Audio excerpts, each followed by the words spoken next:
लाहौर से ताल्लुक़ रखने वाले पाकिस्तानी नेशनल मोहम्मद आसिफ हफीज़ को न्यूयॉर्क की एक अदालत ने 16 साल की सज़ा सुना दी है और उसके साथ साथ कोर्ट ने यह भी कहा है कि आसिफ हफीज़ अपनी सज़ा पूरी करने के बाद अगले 5 साल वो सुपरविजन में गुजारेंगे, यानी उसके बाद भी उनकी जो निगरानी है वो जारी रहेगी। आसिफ हफीज़ का जो केस है, जो उनको सज़ा हुई है, वो अमेरिकन हुकूमत की तरफ से उन पर इल्ज़ाम था कि उन्होंने ड्रग ट्रैफिकिंग की है, ड्रग प्रोडक्शन की और बड़ी क्वांटिटी में उन्होंने ड्रग्स की जो ट्रेडिंग है वो अमेरिका के जो अंदर उन्होंने ड्रग्स पहुँचाई। ये अमेरिका की हिस्ट्री का एक बहुत बड़ा केस था, लेकिन इस केस की बहुत सारी दीगर हवालों से भी सिग्निफिकेंस है। इस केस का ताल्लुक बॉलीवुड से भी है, इसका ताल्लुक पाकिस्तान की सियासत से भी है और उसके साथ साथ जो मुख्तलिफ जो दुनिया की 5 बड़ी इंटेलिजेंस एजेंसीज़ हैं वो भी इस केस से, जो इस केस के जो सेंट्रल फिगर थे मोहम्मद आसिफ हफीज़, वो उनके साथ मुंसलिक हैं। बरतानिया की जो रॉयल फैमिली है उसका नाम भी इस केस के दौरान सामने आया। हम आपको डिटेल में इस केस के बारे में बताते हैं। मोहम्मद आसिफ हफीज़ वो लाहौर में पैदा हुए थे, अब उनकी उम्र 66 ईयर्स है। एक अपर मिडिल क्लास घर में वो पैदा हुए, कमर्शियल पायलट की उन्होंने ट्रेनिंग ली और फिर वो एक वेल ऑफ फैमिली से ताल्लुक़ रखते थे। वो गोल्ड ट्रेडिंग में चले गए और फिर दुबई को उन्होंने अपना बेस बनाया। जो आसिफ हफीज़ का जो केस है, इसकी पूरी जो तकरीबन 10 साल ये केस, तकरीबन एक 10 साल का अरसा है जिसके ऊपर ये चला। 2017 में आसिफ हफीज़ को लंदन से गिरफ़्तार किया गया था और उसके बाद उनको अगले तकरीबन 5 साल वो बरतानिया में रहे, बेलमाश प्रिजन में, जहाँ उन्होंने केस को फाइट ऑफ किया। वो चाहते थे कि उनको अमेरिका ना भेजा जाए, लेकिन आज से तकरीबन 3 साल पहले, 2.5 साल पहले उनको अमेरिका एक्स्ट्राडाइट कर दिया गया, जहाँ पर उनका केस चला। हम इस केस पर रेगुलरली रिपोर्ट करते रहे। आसिफ हफीज़ ने जब वो लंदन में थे, जो बेलमाश प्रिजन में थे, तो उस वक्त उन्होंने स्पेशल रिक्वेस्ट के ऊपर मुझे कई दफ़ा वहाँ पर बुलाया, जहाँ मेरी उनसे मुलाकातें हुई और उन्होंने अपना वर्जन पेश किया जिसमें उन्होंने इन सारे इल्ज़ामात को डिनाई किया। जो पूरा प्रोसिक्यूशन का केस था उसको उन्होंने कहा कि वो गलत है। लेकिन आसिफ हफीज़ का केस जो एक बजाय ख़ुद एक मूवी स्क्रिप्ट लगता है, इसलिए कि आसिफ हफीज़ के इस केस में जो एक मरकज़ी किरदार हैं वो बॉलीवुड की एक्ट्रेस ममता कुलकर्णी है, उसके हस्बैंड हैं विकी गोस्वामी, जिनको सबसे पहले 2016 में उनको केनिया से उनको गिरफ़्तार किया गया था। उनकी गिरफ़्तारी के सिर्फ 8 से 9 महीने के बाद वहाँ पर उनको जो उनका अगला केस चला, विकी गोस्वामी के जब वहाँ पर गिरफ़्तारी हुई, ये पहली हाई प्रोफाइल गिरफ़्तारी थी। उसके बाद वहाँ पर जो आकाशा ब्रदर्स थे केनिया में, आकाशा ब्रदर्स को गिरफ़्तार किया गया। आकाशा ब्रदर्स को गिरफ़्तार करके जब अमेरिका ले जाया गया तो उसके बाद वहाँ पर जो आसिफ हफीज़ को उसके बाद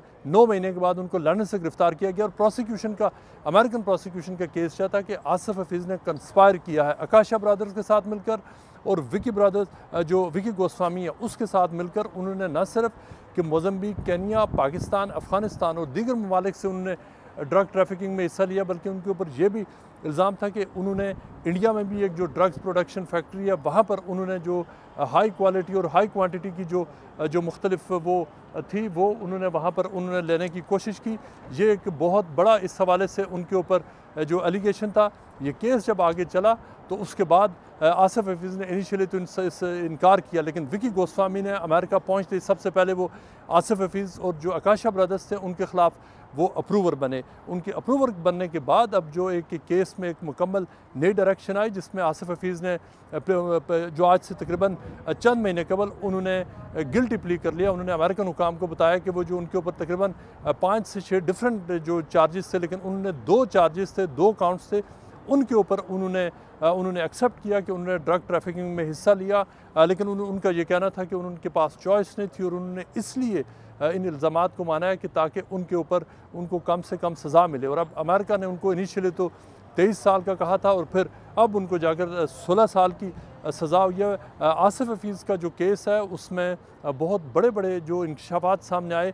आसिफ हफीज़ की एक स्टेज पर दुनिया की 5 मुख्तलिफ जो इंटेलिजेंस एजेंसीज़ थी वो उनके साथ रब्ते थे। बरतानिया की इंटेलिजेंस एजेंसी ने उनको बाकायदा तौर पर एक अप्रिसिएशन लेटर भी लिखा जिसमें उनका शुक्रिया अदा किया कि उन्होंने बड़े बड़े जो ड्रग्स के नेटवर्क्स थे उनको जो नैप करवाने में, पकड़वाने में उन्होंने जो की रोल अदा किया। उनके पास पाकिस्तानी FIA की अप्रिसिएशन का ख़त भी था, जो बरतानवी होम ऑफिस की अप्रिसिएशन लेटर भी था।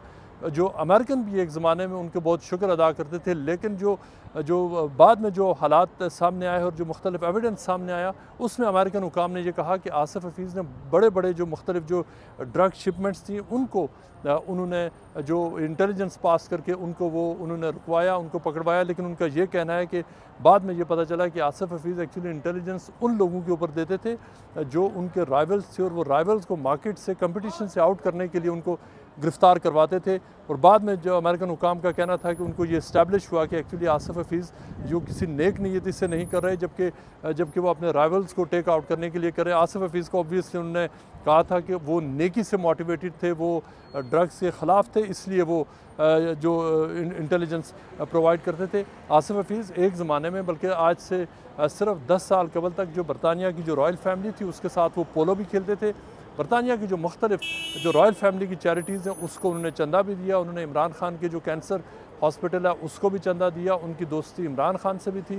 उनके पास नवाज शरीफ और बेनज़ीर भुट्टो के साथ भी उनकी पिक्चर्स थी। दुबई में जब बेनज़ीर भुट्टो होती थी उनसे उनकी बहुत अच्छी दोस्ती थी। साबिक़ वज़ीर-ए-आज़म नवाज शरीफ के साथ उनका बहुत अच्छा ताल्लुक़ था। और मुख्तलिफ जो पाकिस्तान की जो एलीट क्लास है उसके साथ उनके बड़े अच्छे रवाबत थे। उनका बिज़नेस और उनकी फैमिली का बिज़नेस कराची में एक ज़माने में बहुत अरूज पर था। आज भी उनके जो भाई हैं उनके रियल इस्टेट में काफ़ी बड़े लेवल पर इन्वेस्टमेंट्स हैं। लेकिन आसिफ हफीज़ का जो केस है ये एक तकरीबन 10 साल की एक पूरी स्ट्रगल के बाद ये अख्ताम को पहुँचा। और एक बहुत ही इंटरेस्टिंग फैक्ट उस केस का ये है कि इस जगह पर जहाँ पर हम खड़े हैं इस वक्त, यहाँ पर आसिफ हफीज़ की जो बरतानिया में उनके ऊपर जब अमेरिकन इंटेलिजेंस उनको जब टैग कर रही थी, उनकी सीक्रेट मॉनिटरिंग कर रही थी, तो एक अंडर कवर ऑफिसर के साथ आसिफ हफीज़ की यहाँ पर भी मुलाकात हुई थी जहाँ पर हम खड़े हैं। इससे पीछे ये वो उनकी लास्ट मीटिंग्स थी जो यहाँ पर हुई। और इस मीटिंग के फ़ौरन बाद आसिफ हफीज़ को जो रीजेंट्स पार्क मॉस्क है उसके सामने से उनका जो फ्लैट था, तकरीबन 1.5 मिलियन वर्थ का फ्लैट था, उस फ्लैट से उनको